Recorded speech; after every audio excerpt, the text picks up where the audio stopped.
The free virtual modular synthesizer VCV-Rack is around for a while as beta version, but now it got a major update to version 1. The moment we all have been waiting for, so let's check out what this is about.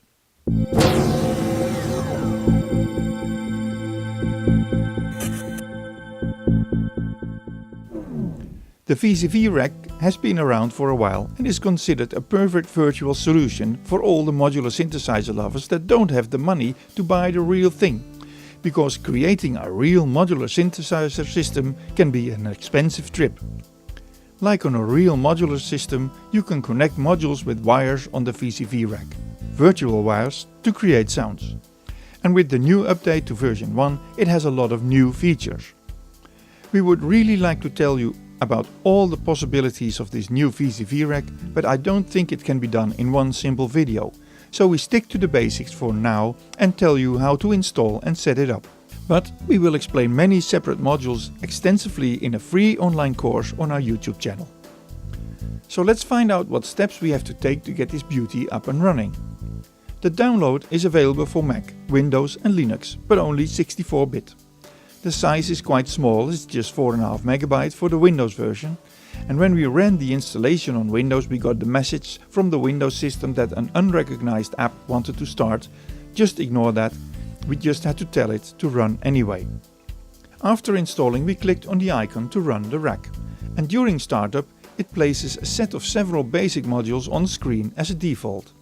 This default set also appears when you select a new option in the file menu. To get started with this, it is wise to read the instructions at the right Notes module on screen. There it says at step 1 to choose an audio driver and device in the Audio 8 module. There I can choose ASIO, Wasapi, Direct Sound and Bridge. If you have an ASIO driven audio interface, the best is to choose ASIO, and on the next line to choose your audio interface. Like here we have a Behringer UMC interface, so I can choose UMC. But for now I choose Wasapi at the top because I want the sound to come out of my laptop speakers so I can use it in this recording. And on the next line I click and choose the laptop speakers, so the audio is set, so when I play a note here it should be sounding. At step 2 it says to use the QWERTY and ZXCV-B rows of the computer keyboard. So the QWERTY row is the high octave and you can use the keys 2, 3, 5, 6 and 7 for the half notes, like the black keys on a piano or MIDI keyboard. The same goes for the ZXCV-B row, which plays an octave lower, and also there the S, D, G, H and I play the half notes. So when I press the keys on my computer keyboard, you will hear the sound of the VCV-Rack with these modules. But for a musician it is better to use your MIDI keyboard, which I assume you will do. So you have to make some changes in the first module, which is the MIDI CV module. It is initially set to the computer keyboard, and if you click on the top row you will have several options, and here I choose the Windows MIDI option. Now you see the second row has no device, so we click here and choose the MIDI keyboard we have connected. And in this case that's a small Akai MPK Mini. So now I can control the VCV-Rack with my MIDI keyboard.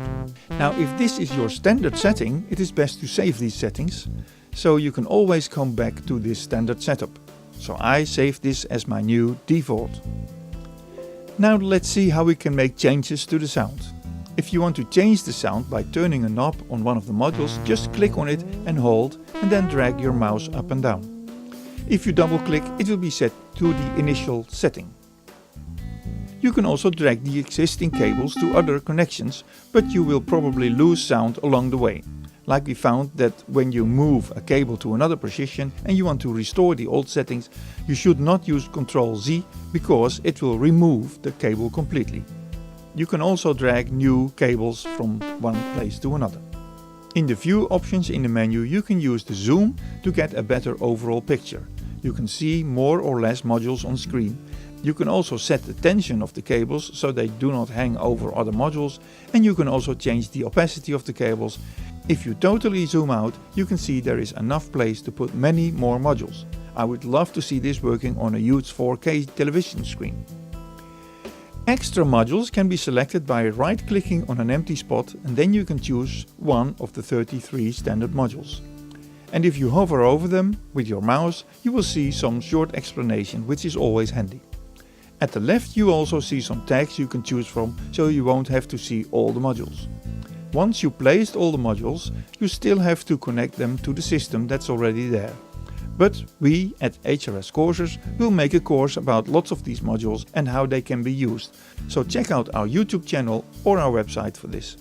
Now you might have seen on the website that besides the fundamental VCV-Rec modules there are more free modules to get. In order to get these you need to be a registered member, which is also free. So you have to create your account on the VCV-Rec website, follow their instructions and then you can log in on this website. Next you will need to select the library button. And there you will find many modules that are free. Some of them are not free, you have to pay a little amount for that, but they are also worth looking at in future. For now you can stick with the free modules. If you click on the linked name of the modules, most of the time you will be redirected to a GitHub page where you can find more information about what this module can do and how it looks.